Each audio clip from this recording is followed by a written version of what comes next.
So my goal to get the belt, and from there, I'm just gonna think about business because what I wanted to be a world champion right now. I don't think about like after who I'm gonna fight. I just focus on Islam and about this fight.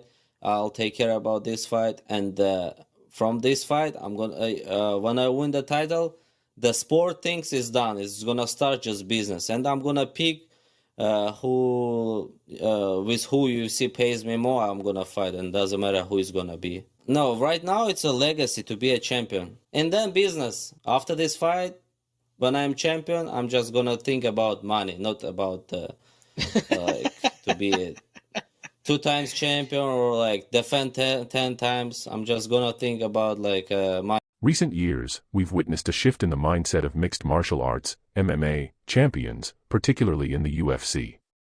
Fighters no longer seem to view their careers in the same way that legends like Chuck Liddell, Tito Ortiz, Matt Hughes, and Randy Couture did. These old-school champions focused on one thing: defending their belts and establishing a legacy within their division. The more title defenses you had, the more you cemented your place in history as one of the greatest. This approach not only solidified a fighter's reputation but also led to consistent paydays, with champions staying at the top of their weight classes for years. However, this legacy-based approach to championship reigns has been steadily replaced by a new trend, influenced heavily by the likes of Conor McGregor.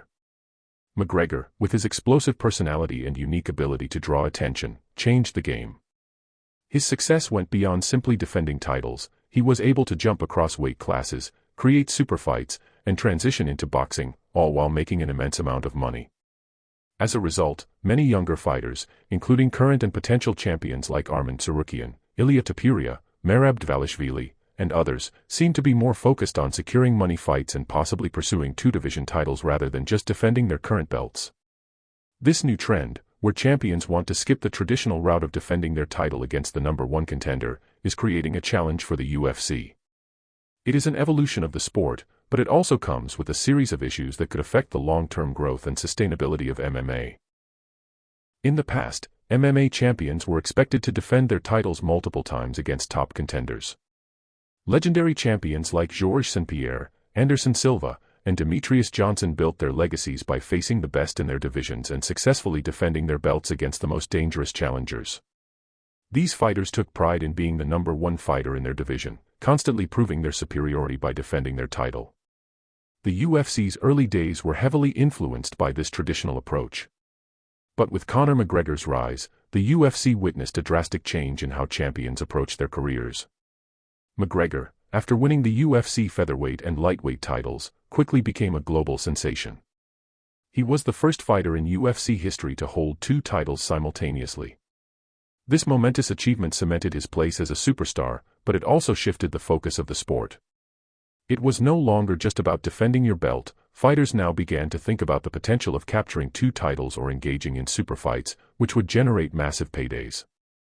The concept of the money fight became integral to the fighter's mindset, especially for those who saw McGregor's success.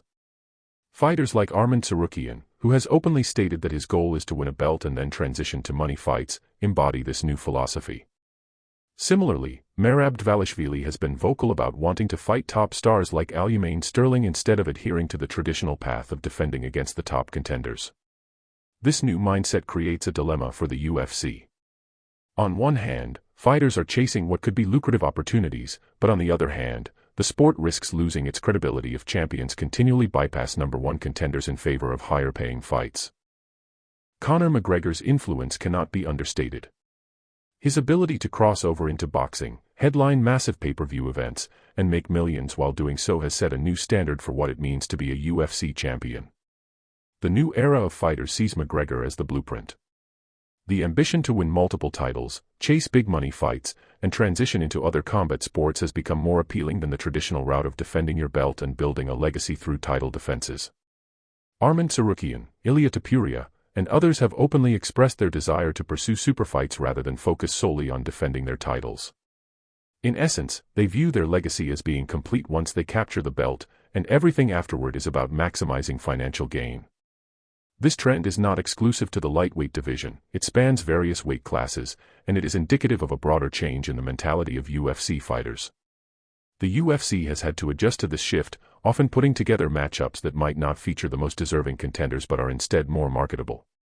This shift is seen in how UFC champions, like Jon Jones, Israel Adesanya, and Alexander Volkanovski, have faced opponents who may not have been the clear number one contenders at the time of the fight but were capable of drawing a significant audience.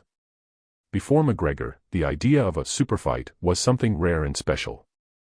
It was reserved for truly unique matchups between the best fighters in different weight classes.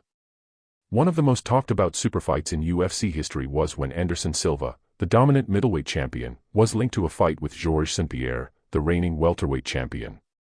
Similarly, Jon Jones and Cain Velasquez were rumored to fight in what could have been one of the most high-profile bouts in the sport's history. However, in the post-McGregor era, the superfight concept has become watered down.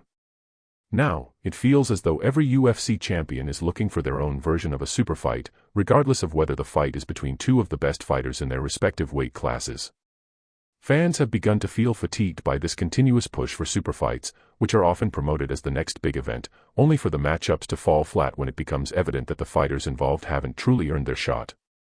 The fights between Islam Makhachev and Alexander Volkanovski, and Amanda Nunes vs. Chris Cyborg, are among the few that genuinely felt like prestigious superfights, as both fighters were champions in their own divisions with multiple defenses. However, other supposed superfights, like McGregor vs. Eddie Alvarez, didn't carry the same weight in terms of legacy. These types of matchups, while financially lucrative, often fail to live up to the hype of being a true superfight. Looking at the current crop of champions in 2024, we see the influence of the McGregor era continuing to shape how fighters approach their careers. Fighters like Tsarukyan, Topuria, and Dvalishvili, as well as potential future champions like Tom Aspinall and Yuri Prochaska, are examples of a new breed of fighter. While some, like Aspinall and Prochaska, seem content to defend their belts and build their legacy within their weight classes, others are eager to jump into the money fight frenzy, chasing bigger opportunities outside of their divisions. The UFC, for its part, has been giving some champions the leeway to pursue these big money fights. But as the sport progresses, there is a risk that the integrity of MMA could be compromised if champions increasingly focus on their financial gains at the expense of defending their titles. Ultimately, the UFC faces a complex challenge.